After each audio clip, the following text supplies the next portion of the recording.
G'day, I'm Derek Fildebrandt, publisher of the Western Standard, and you're watching The Pipeline. Today is June 16th, 2012. Today we're going to be discussing the heating up Senate elections in Alberta. Calgary Mayors Naheed Nenshi and Edmonton Mayor Don Iveson talking about continuing the mask mandates long after COVID ceases to be a major crisis. And the Bill 10's C10 censorship legislation in Ottawa hits a snag. Today, I'm joined by Western Standard News editor Dave Naylor. How you doing, Dave? It's a wonderful Wednesday at Western Standard World Headquarters there. World Headquarters. World Headquarters. That's right. And Corey Morgan, Alberta political columnist and host of the Corey Morgan Show. How you feeling, Corey? Good. All right.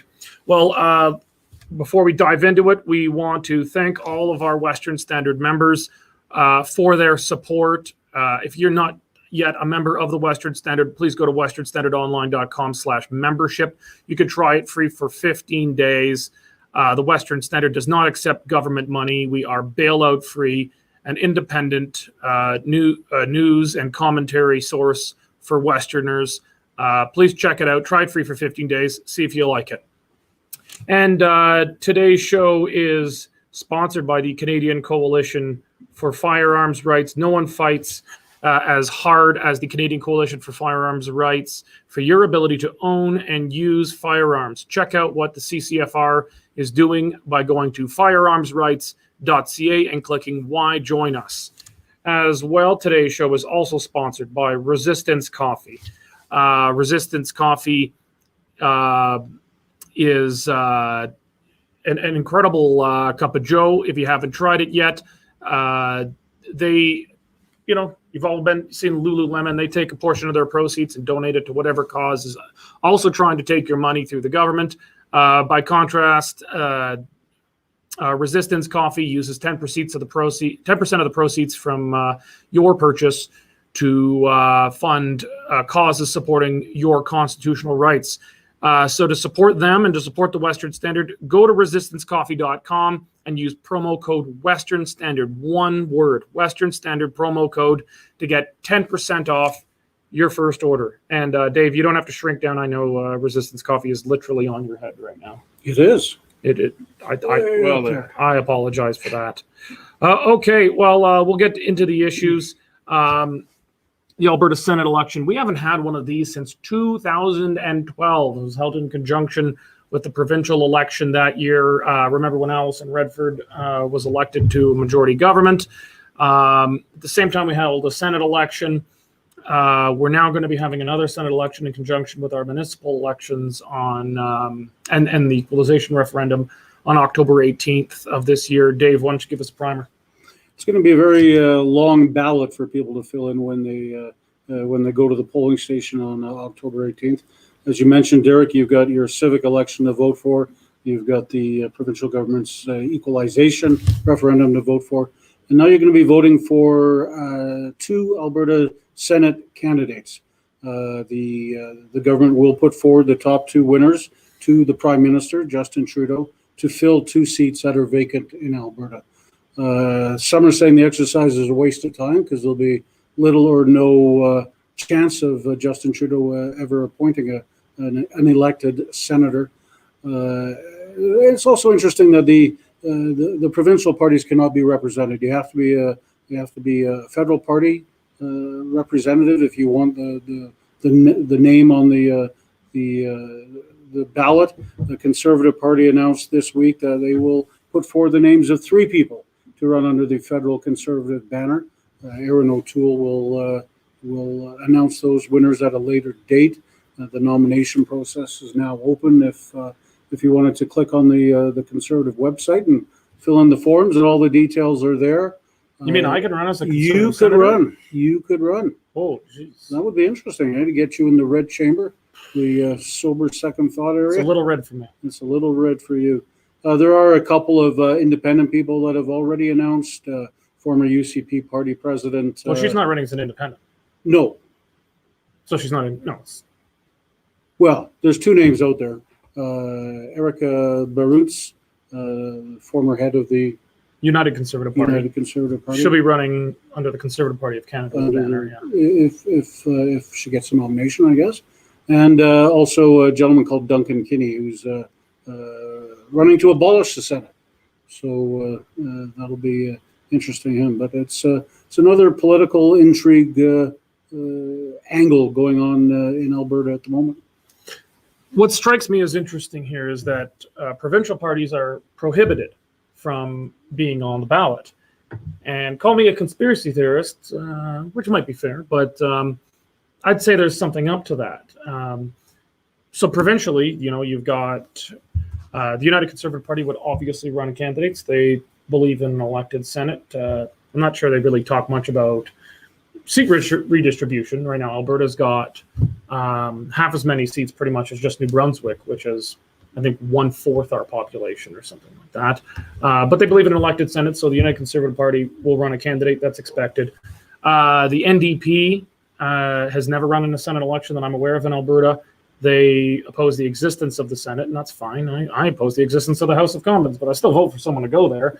But the federal NDP is strictly against it as well. Plus, the NDP traditionally wouldn't have had a chance of winning one of these things. They actually might now, but they're unlikely to run. And since it has to be under the federal banners, the provincial NDP doesn't even have the option of putting someone on the ballot unless there's independents. And no one in Alberta has ever elected anyone with independent beside their name since the early 80s, and certainly not on a province-wide scale. You have the Alberta Party, which I don't really know what their position is on the Senate or if they even have one, but I'd say there's a chance they would possibly want to run, but they're not allowed to be on the ballot because they don't have a federal party, although some would cynically say that's the Liberals, but that's not for me to say. More interesting, though, would be to the parties to the right of the UCP, Wild Rose Independence Party, things like that. There's obviously no federal Wild Rose Party. So Wild Rose is not allowed to run in the Senate elections. They might say, well, what about the Maverick Party? Well, the Maverick Party is quite different. It's across 4 provinces. I think it's a little less spicy.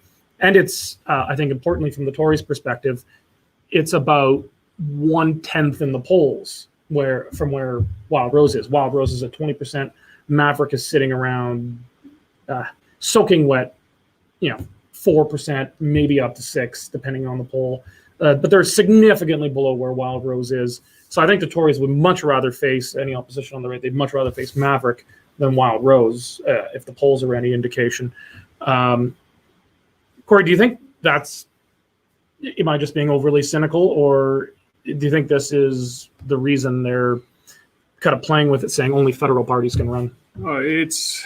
He's taken an exercise that's been a point of principle for Conservatives for quite some years now. I mean, all the way back to Stan Waters, and ruined it. He's ruined it. He's taken out that regional importance, that portion of it. I mean, the goal would be to have a senator who would stand up for Alberta on a federal front, and Kenny doesn't want to step on Aaron O'Toole's toes. So this way he's taken that out of the mix. Things like Aaron O'Toole's carbon tax. Yeah, I want a senator to say, Aaron, take your carbon tax and stuff it. That's not an Albertan thing. And we won't get that now because they're going to be tied to the federal party, which means they will toe the federal line and do what they need to do to win Quebec, as usual. So what I do like about it is it still shows the absolute futility of trying to change things on the federal front within the broken system. There's only one way out. And let's just keep batting our head against the wall. The equalization, that's fine. And let's see our federal parties tell us to jam it. And then we can move on to the real referendum that'll be important down the road that I'm really looking forward to. Well, that's an interesting segue. I don't want to get too off course, but Rachel Notley, I think, not a lot she does I agree with. And I don't necessarily agree with her motivations, but I think she was right to do this. She put the question to Aaron O'Toole that, Jason Kenney holds this referendum in the fall and Albertans vote to abolish equalization, are you going to take him up on it? Is there going to be any change to equalization if you're prime minister? And he is silent as the night. He doesn't have any. Of course, he's as silent as the night. And Rachel Notley, I think, expected that. I think what she's trying to do is expose that, this is an effort in an exercise in futility, of which I think it is an exercise in futility. But I think it's an exercise in futility worth having. Well, that's it. I want people to get out and pick a senator no matter what, just so that senator can ram against the wall anyways. And I'm not actually sure about that because, if you do not support Aaron O'Toole and the Conservative Party of Canada and therefore a carbon tax, why would you vote for a conservative senator? No. Because so if there is no party that you support federally, I think you should take your Senate ballot and you spoil it, because you need to register that you believe in the right to vote for a senator, but you might not necessarily believe any candidate is worth supporting. It's difficult. Maybe an independent will come up. I mean, what I see also But is an exercise that independents could have be used. 0% chance of winning. I don't know about that this time around. No The thing independent is has that- been elected even in a minor constituency since 1982. But this is a Good luck Senate on it. election. This is a little different. Somebody can make a point of principle. One thing, like How- Duncan Kinney is a knob. Not to No, cut we you off, know but that. but an independent, no one does the research. No one, most people don't even know who their candidate for MLA or MP is, and without a party name next to them, they have 0% chance of winning. But You'll it need depends who the candidate is, You- surely. you need some Okay, if you profile. run, if you If run you- Jesus Christ, maybe. Yeah, but I mean, but if you've got somebody that's well-known, prominent, that would look good on the federal stage, I'm kind of with Corey. I don't think you can rule out. I'll bet you $10,000 that no matter who runs as an independent, they don't win. And I'll give you 2-to-1 odds. Well, you're gonna have to increase my salary a little bit to. No, this is To about afford increasing to- mine, Separate because discussion. you'll be paying me. But I mean, Nunziata did it a long time back. I mean, things that do happen. They're anomalies. There's no doubt about it. But as I said, this is an exercise we can still make some use of as Albertans. Like I said, I've got no use for Duncan Kinney. He's a pure weenie. But he's doing the right thing this time around, though. He's getting in and he's utilizing the process to make a point. It was much like me running for the NDP nomination like I did a couple of years ago. Yeah. I knew the NDP would kick my ass out of there, but I made a very solid point and I undercut one of their ways of actually attacking other parties. So, I mean, I'm just saying this election, yeah, unfortunately, Kenny's made it in a way to make it almost useless, but let's take advantage of that uselessness and we could certainly use it to make some Sure. political Oh, points. look, there could be independents running who might support things that a lot of Western Standard readers might agree with, but they'll have 0 chance of winning. I'm not saying don't vote for them. I'm saying they have no chance of winning because, I mean, who is the most prominent person in Alberta? Okay, maybe Stephen Harper could win as an independent. That's about it. I cannot think of anyone else who would have any chance of winning a Senate election as an independent. No one has the profile because most voters have no idea who the candidate is, even if they're prominent. A prominent candidate is lucky if they're known in a single constituency. Good luck finding someone known Well, everywhere. They what only about have a to come Danielle Smith? I don't think she could win as an independent. She could win as a conservative. They only or have as to a come in the Wild top Rose. 3, I believe, or something as well, right? You don't have to be the number one. There's going to be a number of them will be senators in waiting. Well, I guess let's back off this whole thing. There is also a 0% chance that anyone who gets elected, party or independent, is ever actually going to sit in the Senate. Oh, well, that's the more important point in the end. So that's why I'm saying this is an exercise, though, that a lot of things can be positive change can come from this in a way, if not in the way that it was modeled for in the first place.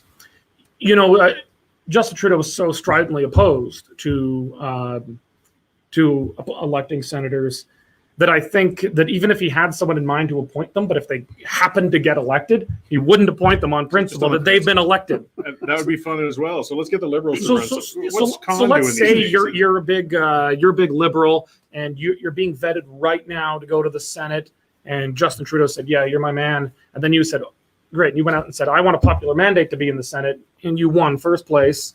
I'm pretty sure Justin Trudeau would say, "Sorry, Corey, we don't have legislators of this country are not supposed to be elected." Yeah, that would be magnificent. I mean, I just want to see that demonstration. Let's put, old clown shoes on the spot. The thing is, I'm not sure this election is legitimate, not for the same reasons as some on the left are saying, which is, well, it's not legitimate because the prime minister appoints whoever he wants. No, that's not the reason. I mean, these are technically consultative elections. The reason I don't think it's legitimate is because the government has rigged the whole ballot itself to exclude anyone who would have any chance probably of beating them.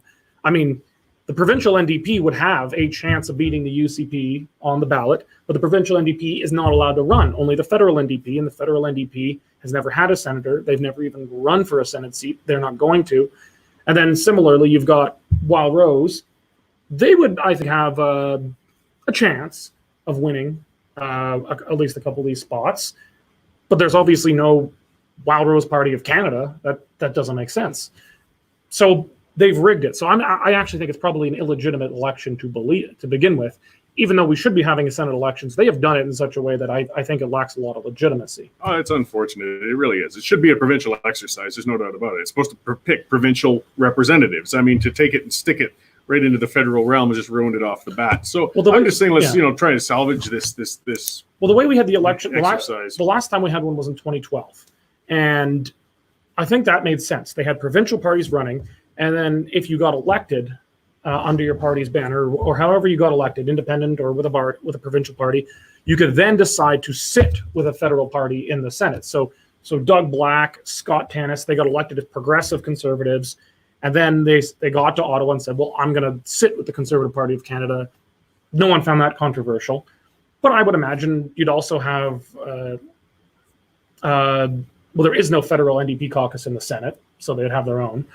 Or say a Wild Roser got elected, they might sit with the Conservative Party. Probably not. They would probably just form their own small Wild Rose caucus. Yeah, well, the Senate's just a facade anyways. I mean, Trudeau, remember, has said that they're all independent now, though yes. they vote in Liberal order as they always have. So, yeah. Again, if it's going to be a joke institution, which I think it is, let's work with the joke. I'm saying, I'm putting it out there now. Let's find that independent candidate or a maverick candidate or somebody just to throw the turd into the punch bowl. Let's have some fun with this exercise. Let's get into the Senate debates. Let's bring those issues to the forefront and utilize this for what it's worth, which unfortunately isn't a lot now that it's been put into the federal realm like that. I would have been more excited about participating if they allowed provincial parties and had a more legitimate election, even if there's not a very good chance they're going to get to there. It would have been better. There's no doubt. I don't really want to legitimize a corrupted a process that's already corrupted to begin with. So, but I can definitely see where you're coming from, and I think a lot of people are probably more likely to take your position than mine. Okay, well, we'll bring it a little closer to home. Calgary Mayor Naheed Nenshi, Edmonton Mayor Don Iveson just don't want to let go of COVID. It's the good times. The government's in charge. Masks, everybody knows at this point masks are bullshit. I'm not going to name the restaurant, but I went out last week after work. I went to one store to buy something. I walked in. I just hold a mask over my face. I don't wear it. I hold it over my face because it just doesn't fit with my beard. And the guy looked at me and she said, take it off. It's bullshit at this point anyway. And then I went in and picked up a pizza to take home to the family. And it was the same thing. And the owner saw me and she said, take it off. It's all for show at this point. It's clearly all for show. I mean, 70% or more of Albertans are vaccinated. Tons of people have two vaccines. This is going away. This is in the rearview mirror. There's no point to it anymore. But Nenshi and Iveson not content to let the mask mandate go away. Why don't you tell us what happened with that, Dave? Yeah, well, don't forget that both cities have mask bylaws in place right through till the end of the year. So despite Alberta, if they take away their mask recommendations, the city does not have to. They can keep them in place right through till next year. In Calgary, Mayor Nenshi lifted the state of emergency last week, but kind of hinted that if the province drops their mask mandate, which they could do in stage 3, which is just a matter of perhaps as little as 2 weeks away, that Calgary would likely keep their mask. Province is looking at a 70% vaccination rate of first doses. Nenshi says doctors he've talked to have said that it could be, what you should be aiming for is 70% of people with second doses. And there's a huge, huge difference in terms of population with that at the moment. So Nenshi said it was more than likely that the mask bylaw in Calgary could stay through until the end of July. Which of course would incorporate the stampede. He says that won't have much effect because it's just a bylaw for indoor spaces. And the stampede last week issued a statement that said their staff was going to be required to wear masks during the 10-day event. Well, that'll be fun in a hot beer tent wearing a mask. Who the hell's going to want to do that? Exactly. Edmonton Mayor Iveson has sort of said similar things. So Calgary Council is debating it this week. I believe it's, next week. I believe it's on Tuesday. So I guess we'll see what the city has to say. But if the province drops their mask bylaw, Derek, and the cities don't, I think you're going to see a big backlash against the cities for doing it. Corey, why do you think Nenshi and Iveson would do this? The provincial mask mandate seems like it's going to go away pretty soon. Anyone who's driven outside of the city limits of Calgary and Edmonton knows that the mask mandate is kind of like old witchcraft laws on the books. Very few people adhere to it there. Why do you think what do you think the reasoning is for Nenshi? Like, forget their public reasoning. What do you think they really want to are trying to achieve? Two. I mean, for one, they don't like giving up control. They don't. It's not in their nature. The other part is they want to undercut Jason Kenney's best summer ever. They want the Stampede to be miserable. They want, because they've been saying right off the bat that it's premature, or at least implying, and saying it's irresponsible to have this. Calgarians shouldn't get out to this. And they want to make sure that it's just not fun. So you're sweating in that beer tent with your mask on and so on. The only upside is, some of those carnies will probably look better with a mask than without. Oh, that's mean. Ooh. Oh, but I mean, your bigger hazards. Yeah, I mean, what's your hazard? The COVID or getting on there with that hungover carny with the loose parts laying underneath the zipper there. I mean, I don't know how I survived through the 80s going on those things in the first place. But they're I mean, it's just about political points. It really is. And they want to drag it out to the end. I suspect by the end of July, Nenshi and Iveson, it should be noted, they aren't running again for mayor as well. So they don't mind ticking off Calgarians with that law a bit, and things get forgotten. But they just want to rub it in one little bit before the end, I think. Well, yeah, we saw with Stampede as well, the city, essentially Nenshi, banning there being a real parade. There's no real parade allowed. We're going to have a virtual parade. So if you're watching it on TV, at least on paper, it's not any different than usual. Normally it's a couple of cameras in a single spot with a few different angles.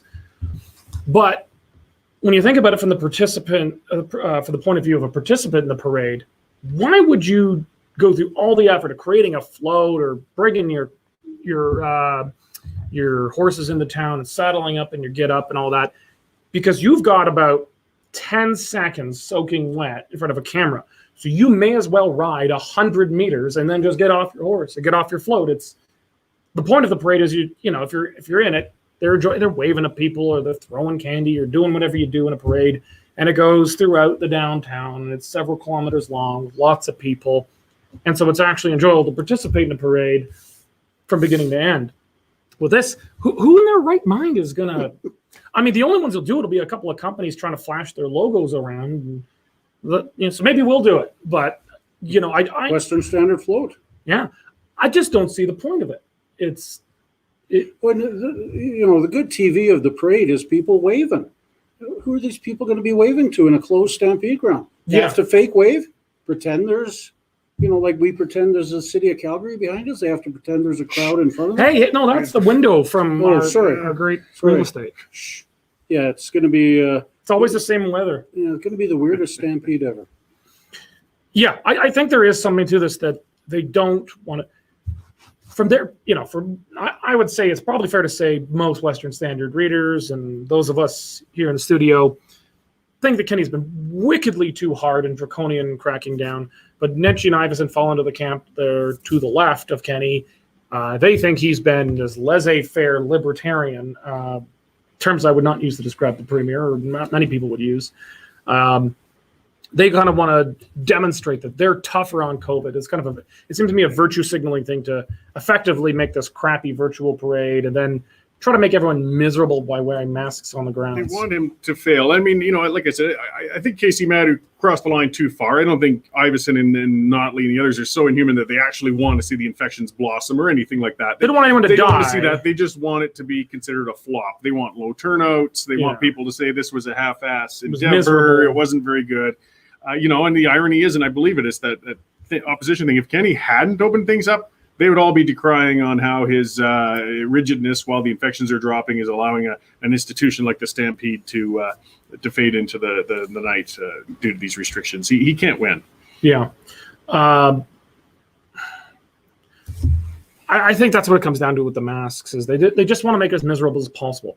We should keep in mind, though, that municipalities only have powers that are given to them by the province. The province could, with the snap of their finger, take away the city of Calgary's right to have a mask mandate. They get the power from the province. Constitutionally, there is no constitutional municipalities. They're created by legislation and regulation. So, I mean, if the Kenney government was serious about Stampede, they could say, well, that's nice, Nenshi, you can keep your mask mandate in place, but the province is striking it down. They have every right to do that. I don't think he wants to go to war with the mayor. He's got enough on his plate. Well, So- like I'm looking forward to Stampede, but I'm not going if I have to wear a muzzle on my face the whole time in the hot weather. Not happening, indoors or outdoors. Okay, well, let's move further away to the center of the universe in Ottawa. Bill C-10, the censorship bill, continues obviously to be very controversial. The Liberals made in a very strange way, made a bunch of amendments to this bill in the committee stage. Dave, why don't you tell us about what those amendments were and what snag did it hit when it came out of that committee? Bill C-10 is a scary bill. Will give the government powers to legislate and censor the internet. For example, they could censor this show for Corey calling a Senate candidate a weenie or calling carnies ugly. That was a bit rude. It was. But it was very Corey. Not necessarily untrue. So the government's been fighting. Heritage Minister Stephen Guilbeault has been fighting for weeks to get Bill C-10 through to a chorus of opposition. The Prime Minister and Guilbeault have both said people against this are just right-wing extremists wearing tinfoil hats. The Conservative government, or Conservative opposition, conducted a filibuster to try and prevent this from going through committee. The NDP and the Bloc support this bill now. It's just the Conservatives fighting themselves. So Guilbeault and the Liberals imposed a gag order, cutting off debate into the bill. And they also proposed a whole bunch of different amendments that weren't even up for debate. They weren't even in the main bill. So the Liberals took it through, and it passed the House of Commons this week. But the Speaker, in a bit of a shocking ruling, because he's a Liberal appointee, was so offended by these new amendments that he struck them down and ordered the bill to be rewritten without those amendments that were passed without debate. So bill's being rewritten. It's going to be in the hands of the Senate, and now the Liberals are in a race to get it done. I think they now have 6 business days left before the summer recess. So it will really be a race against time to see if the Senate will pass it, or if the Conservative members in the Senate try and delay it as much as they can. Corey, how do you think C-10 has actually become a problem for the Liberals? Are they?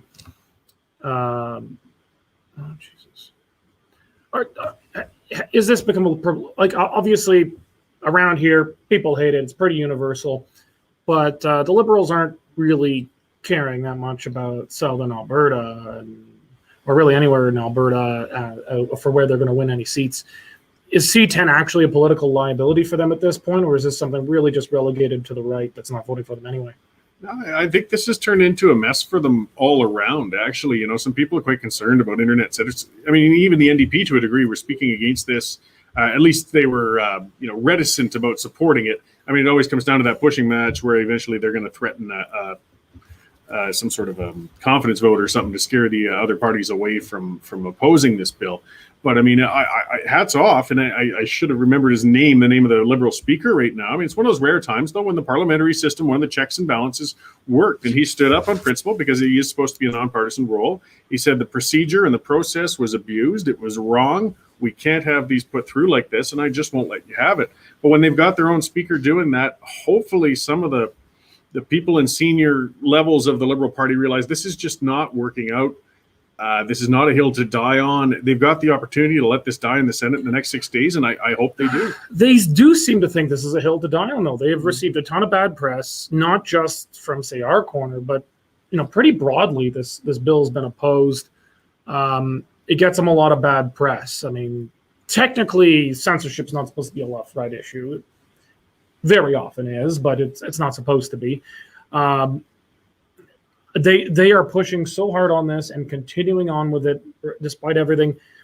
I think that they think this must be necessary for their political fortunes. They are willing to die on this. They would really like this in place before the next election, because if you can gag, outward communication and reporting before election time, that's most practical for them. But again, I don't know. I mean, isn't it Michael Geist, I believe, is the name of the professor who really speaks up on these issues, and he's been pretty nonpartisan over the years, and he's quite respected in again, those vaunted halls of academia in central Canada and out there, and he is very outspoken about the way this bill is going. Again, I mean, I'm expecting a Liberal majority. We'll move on with our other moves later anyways, but I mean, I think they should pull the pin on this thing, and they have the opportunity. We'll see if they take it or not, though.